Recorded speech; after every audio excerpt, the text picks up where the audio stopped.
जय श्री कृष्णा। आइए सुनते हैं कार्तिक माह के दूसरे अध्याय की कथा। भगवान श्री कृष्ण आगे कहने लगे, हे प्रिय, जब गुणवती को राक्षस द्वारा अपने पति व पिता के मारे जाने का समाचार मिला तो वह विलाप करने लगी। हे नाथ, हाँ पिता, मुझको त्याग कर आप कहाँ चले गए? मैं अकेली स्त्री आपके बिना कैसे रहूंगी? अब मेरे भोजन, वस्त्र आदि की व्यवस्था कौन करेगा? घर में प्रेम पूर्वक मेरा पालन पोषण कौन करेगा? मैं कुछ भी नहीं कर सकती। मुझ विधवा की कौन रक्षा करेगा?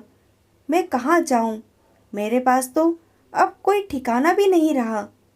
इस प्रकार का विलाप करते हुए गुणवती चक्कर खाकर धरती पर गिर पड़ी और बेहोश हो गई। बहुत देर के बाद जब उसे होश आया तो वह पहले की ही भांति करुण विलाप करते हुए शोक सागर में डूब गई। कुछ समय के पश्चात जब वह संभली तो उसे ध्यान आया कि पिता व पति की मृत्यु के बाद मुझे तो उनकी क्रिया करनी चाहिए जिससे उनकी गति हो सके। इसीलिए उसने अपने घर का सारा सामान बेच दिया और उससे प्राप्त धन से उसने अपने पिता व पति का श्राद्ध आदि कर्म किया। इसके पश्चात वह उसी नगर में रहते हुए आठों पहर भगवान विष्णु की भक्ति करने लगी।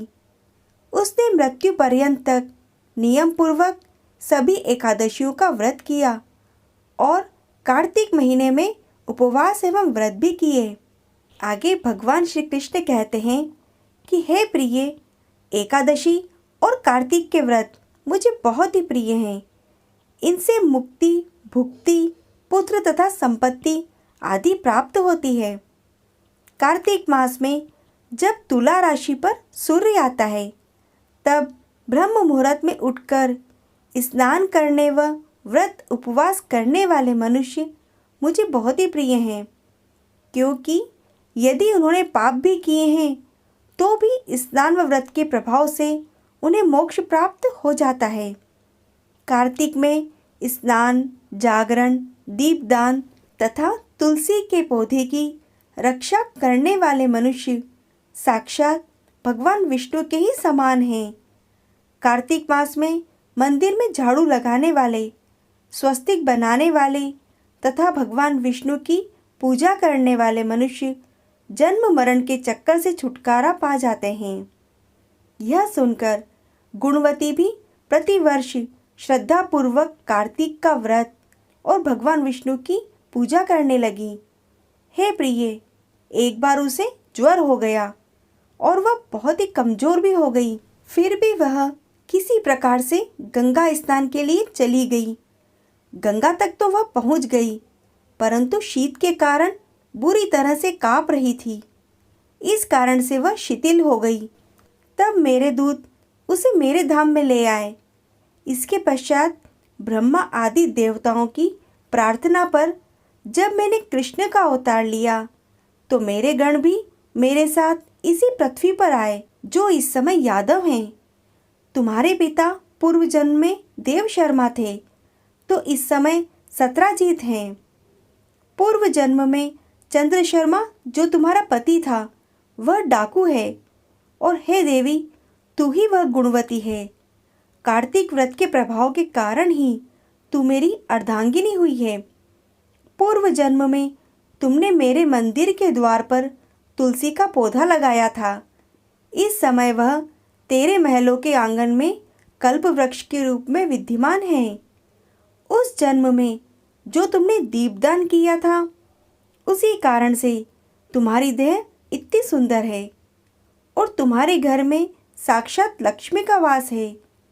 जो कि तुमने पूर्व जन्म में अपने सभी व्रतों का फल पति स्वरूप विष्णु को अर्पित किया था, उसी के प्रभाव से इस जन्म में तुम मेरी प्रिय पत्नी हुई हो।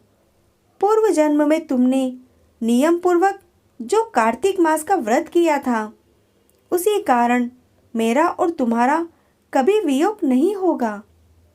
इस प्रकार कार्तिक मास में व्रत आदि करने वाले मनुष्य मुझे तुम्हारे समान ही प्रिय हैं।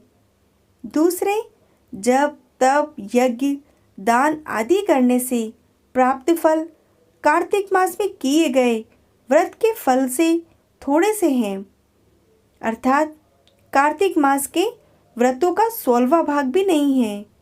इस प्रकार सत्यभामा भगवान श्री कृष्ण के मुख से अपने पूर्व जन्म के पुण्य का प्रभाव सुनकर बहुत ही प्रसन्न हुई। आगे की कथा का आनंद लेने के लिए आप इस चैनल को सब्सक्राइब करें और इस पुण्यदायी कथा को लाइक व शेयर करें। और यह कथा आपको कैसी लगी कमेंट बॉक्स में कमेंट करें। जय श्री कृष्णा।